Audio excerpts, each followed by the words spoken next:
What if losing just one customer, just one, could cost America billions of dollars?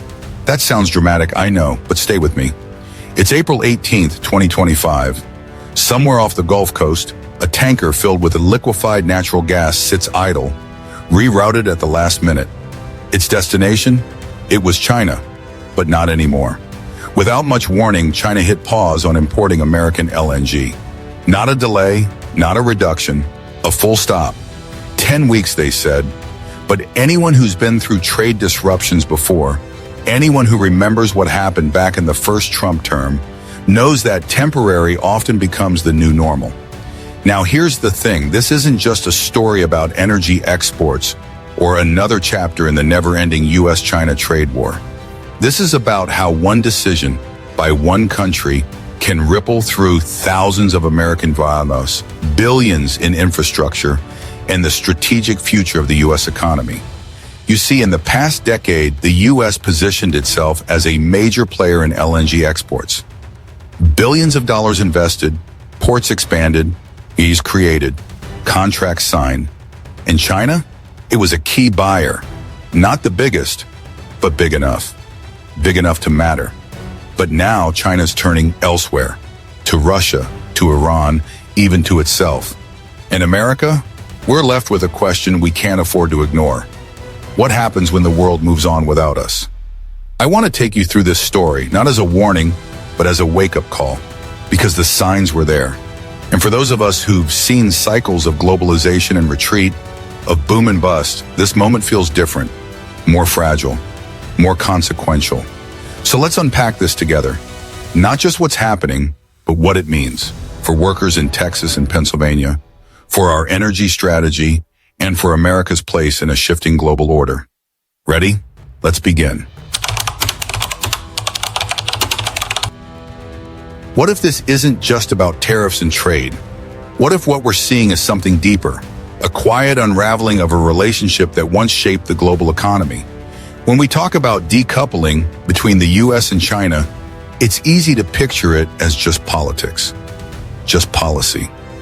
Another headline. But for those of us who've watched markets shift, who've lived through recessions, job losses, offshoring, we know better. This isn't just a trade dispute. It's the beginning of something much bigger. Economic decoupling is the gradual process of separating two intertwined economies. And the US and China have been deeply intertwined for decades. From consumer goods to rare earth minerals, to technology to energy, especially energy, we've depended on each other more than many care to admit. This current LNG suspension is not just a one-off political move. It's a signal. It tells us China is preparing for a world where they don't need American energy. A world where the US is no longer their strategic partner, but just another player on the board. Let's zoom out. In the past 10 years, U.S. exports of liquefied natural gas have grown rapidly, and China was part of that story. American companies invested billions with the expectation that China would be a long-term buyer. Port expansions in the Gulf, new terminals in Louisiana and Texas, entire communities built around the promise of energy exports. Now, overnight, China steps back. That's not just a trade hiccup, that's a breach of rhythm.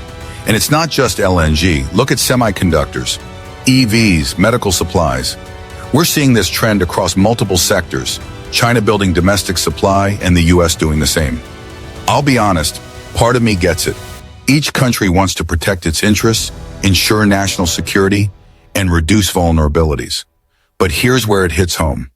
We've built a system where entire industries and millions of American families depend on global demand.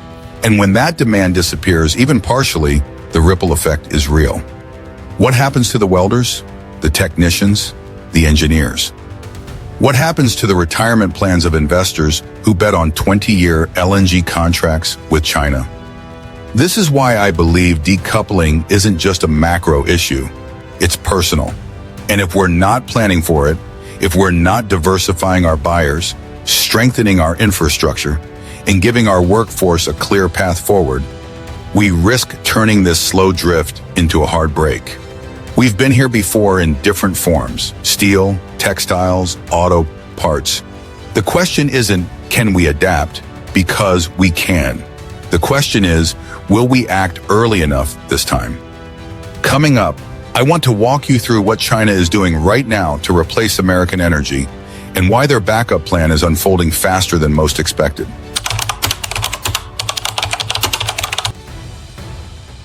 Here's the part that really stopped me in my tracks. China didn't just reduce imports. They didn't threaten or negotiate or send subtle signals through back channels.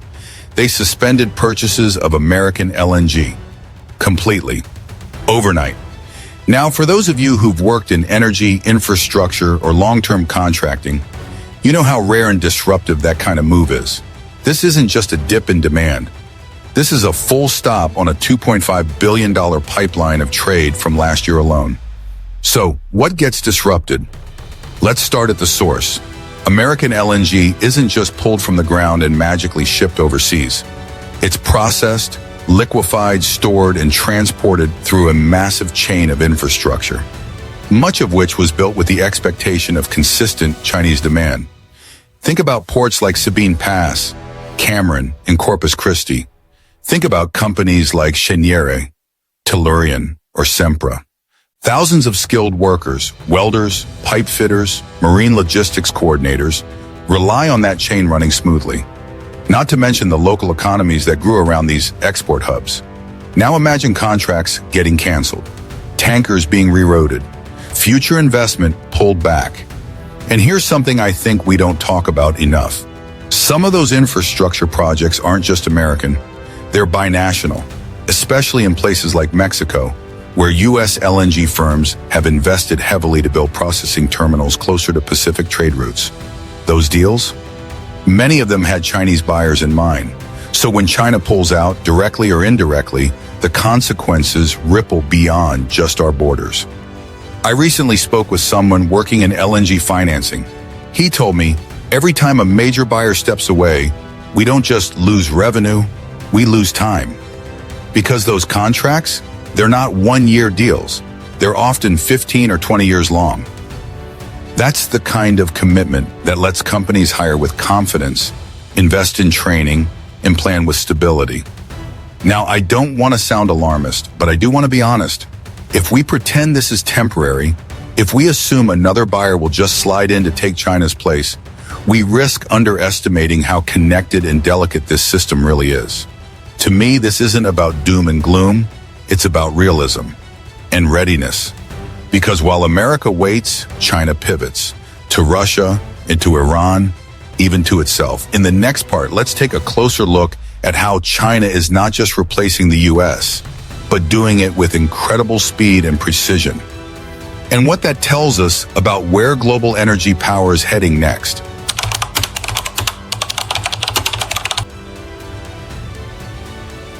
Here is something I think a lot of people underestimate. China didn't suspend American LNG imports without a plan B. In fact, they had a plan C, D, and probably E lined up too. This wasn't a knee-jerk reaction.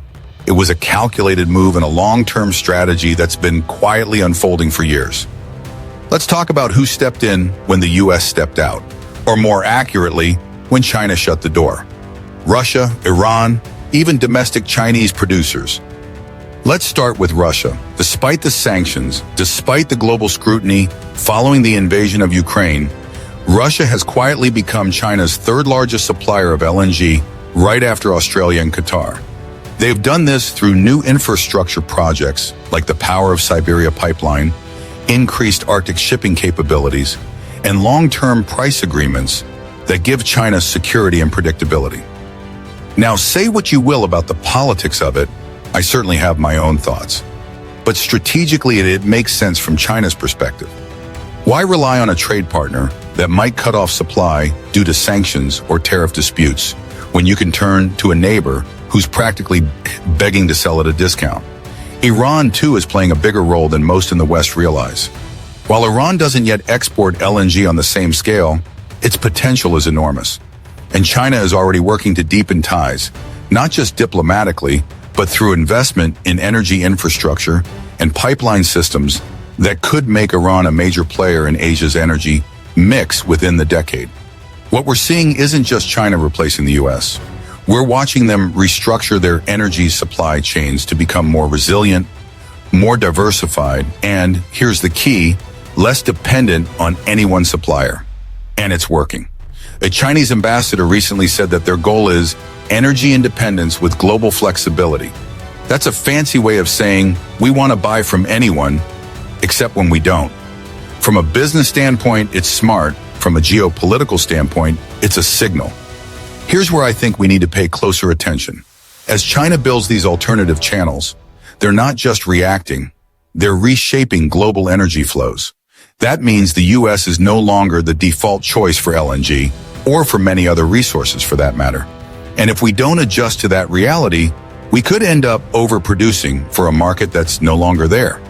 In the next part, let's talk about what this means for us. Because while China diversifies its suppliers, America may be facing a growing risk, producing more LNG than the world wants or needs from us. And that comes with a whole new set of challenges. You know what's ironic? While China is pulling back, America is pushing forward, hard. In fact, the U.S. is in the middle of a full-blown LNG boom. New terminals are popping up across the Gulf Coast. Billions of dollars are being poured into infrastructure. Production is scaling up fast, faster than most of us can keep track of. And at first glance, that sounds like a good thing, right? Growth, investment, jobs. It's the kind of story we want to tell, especially in places that were hit hard by past industrial declines. But here's the catch. What happens when you produce more than the world wants to buy? That's not just a hypothetical. It's already happening. See, a lot of these LNG projects were approved during a time of high global demand, when Europe was desperate to replace Russian gas and Asia was booming. The assumption was, build it and they will come. But now, with China stepping away and Europe slowly diversifying its energy mix, the global market is shifting fast. Countries are building more renewables. They're looking inward. Even traditional LNG buyers are scaling down their long-term commitments. Meanwhile, here in the U.S., we're still building like it's 2-2. I get it. Momentum is hard to stop once it's started. You've got investors, local governments, thousands of jobs lined up behind these projects. But if we're not careful, we could find ourselves with overcapacity. That means lower prices, reduced margins, and, once again, American workers left holding the short end of the stick. I've seen this before. In manufacturing, in steel, in housing. When supply grows faster than demand, it's always the people on the ground who feel it first. That's why I think now is the time for smarter strategy. Not just more, but better. We need to ask, who are our reliable long-term buyers? Where's the actual demand going to be 5 or 10 years from now? Are we building for the future, or are we chasing a moment that's already passed? It's a hard conversation. But it's one we need to have, because if we get it wrong, the cost won't just be financial. It'll be personal. Coming up, let's turn our attention to Europe, because while China is stepping back, Europe is stepping up. But that shift brings its own set of risks and dependencies that we need to understand.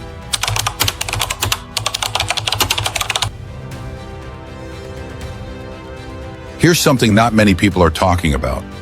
While China walks away, Europe walks in. Over the past 2 years, American LNG exports to Europe have surged dramatically. After Russia's invasion of Ukraine, Europe had no choice but to scramble for alternatives.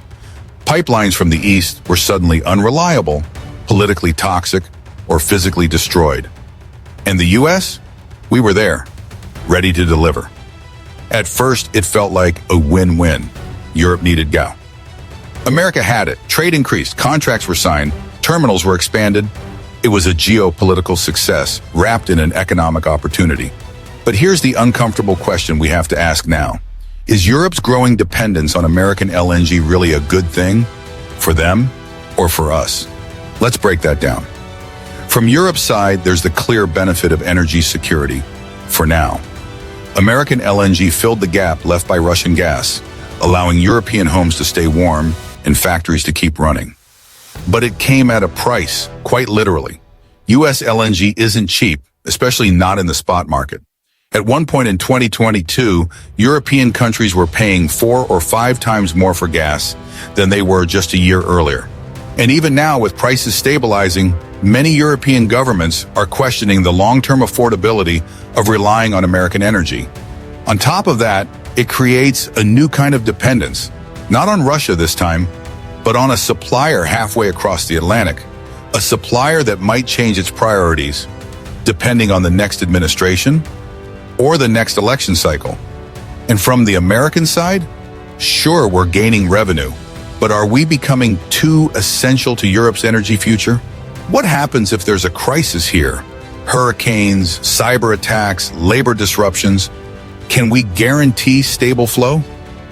And should we? Personally, I think we need balance. We shouldn't walk away from Europe. We're allies after all. But we also shouldn't view this moment as permanent. Because Europe, like China, is also looking for alternatives. More renewables, more domestic supply, more deals with other LNG producers like Qatar and Algeria. In other words, today's opportunity may not last forever. That's why I believe now's the time to strengthen, not just trade, but trust. To make sure we're not just selling gas, but building real partnerships that can weather future storms. And speaking of storms, we've seen this pattern before. Trade reliance, sudden shocks, political fallout. Which brings us to a bigger question, one I think we need to face head on. What happens when energy and politics collide? Next, we're diving into how U.S. elections, tariffs, and global rivalries are reshaping everything we thought we knew about energy trade.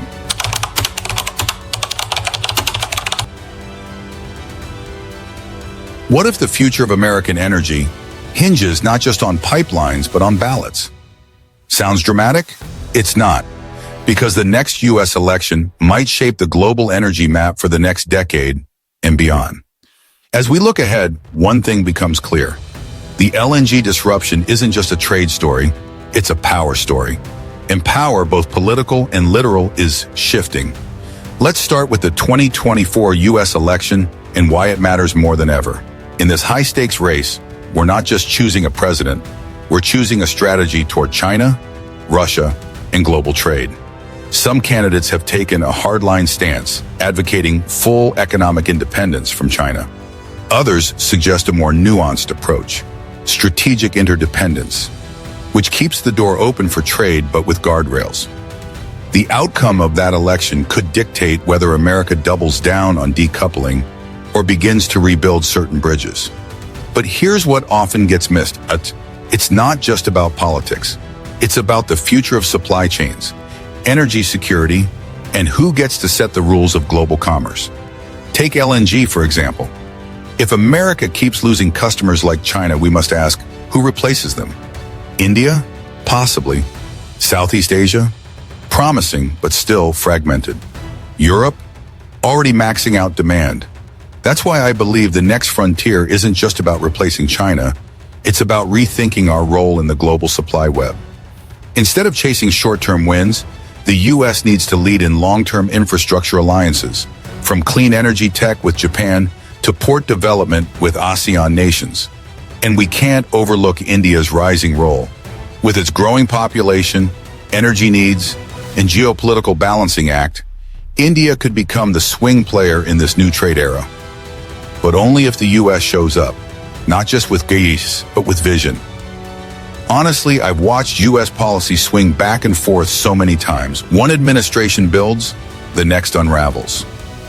That inconsistency sends mixed signals to our allies and opens the door for China and Russia to step in. I believe Americans, especially those of us who've worked in trade, energy, or policy, want stability. We want strategy, not reaction. So as we edge closer to 2025, it's not just about what China does next. It's about what we choose next, at the polls, in our boardrooms, and in our foreign partnerships. Because what comes after this could reshape the way the world trades for a generation.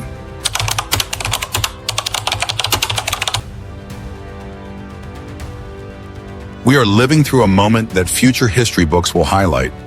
The reordering of global trade isn't coming, it's already happening. The only question is, are we ready for it? Let's take a step back. This journey started with a single shift: China abruptly halting LNG purchases from the US. It seemed like a small economic move, but it sent shockwaves through an entire industry. From there, we saw signs of something bigger: a clear economic decoupling, not just a tariff war. American companies, especially in energy, felt the tremors immediately. Projects paused, jobs at risk, markets lost. Meanwhile, Russia and Iran stepped into the gap, offering China alternative supplies. And guess what? It worked. China didn't just find new partners. It exposed vulnerabilities in America's global leverage. At home, the US is producing more LNG than ever. But without buyers like China, we're staring down the barrel of oversupply, stalled investments, and strategic uncertainty. Across the Atlantic, Europe leaned in, becoming more dependent on American LNG. But is that a blessing or a long-term trap? And now, as we look ahead to the next election cycle and beyond, the direction America chooses will influence global trade routes, alliances, and even who sets the rules of the energy game. So what do we do with all this? We start by recognizing that this isn't just about politics or economics. It's about positioning. It's about whether America chooses to lead, adapt, or retreat in the face of a changing world. And honestly, this affects more than just policymakers or executives. It touches everyone, from the workers in Texas LNG plants to the voters choosing who will sit in the Oval Office next year. Now, I want to hear from you. Drop a comment below. Should the U.S. rebuild trade ties with China or double down on independence? Your voice matters more than you think. And if this video gave you a new perspective, inspired a question, or sparked an idea, hit that like button, subscribe, and share this with someone who needs to hear it. Because the world isn't waiting. Trade is being rewritten in real time. And whether we're ready or not, we're already in the game.